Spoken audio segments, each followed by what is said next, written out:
Hi there, I'm Bart and I'm one of the instructors at thehumandiver.com, and today I get to talk to you about goal fixation.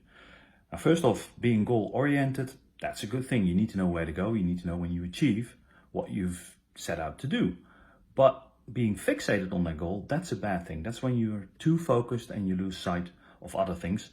And one of the things you lose sight of is rule number one. And rule number one is always to come back safely to fight another day. A couple of big examples of goal fixation.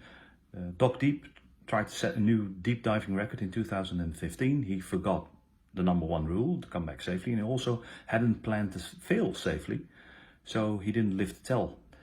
Also in mountaineering, every year we see people dying trying to reach the summit of Mount Everest. What they all have in common is that they've passed the point of no return, and for some reason they kept going. And what they forget is that getting to the summit or getting to that maximum depth, that's only half the distance. You have to come back safely. So why do people get sucked into this? Well, maybe not you watching this right now, but a lot of people are very sensitive to recognition and to being remembered, glory, fame, awards or rewards in one way or another. And some diving agencies actually promote goal fixation as well by handing out certificates and awards to the most productive instructors, the people with the most certificates.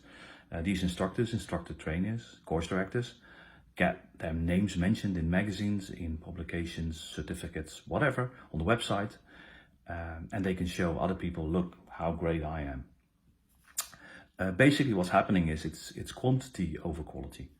And what we have to remember that in diving, there will always be someone who dives a couple of feet or a couple of meters deeper than we do.